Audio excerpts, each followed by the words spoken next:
Ako ay isang kabataan at araw-araw kong nakikita kung paano unti-unting nasisira ang kalikasan. Hindi man ako perpekto, ngunit sa simpleng paraan ay may magagawa ako. At sa simpleng paglinis, pag-aalaga sa paligid,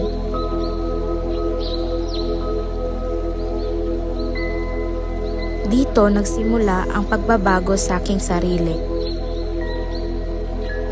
Bilang isang kabataan, hindi lamang ako nanonood. Ako ay kumikilos rin para sa ating kalikasan.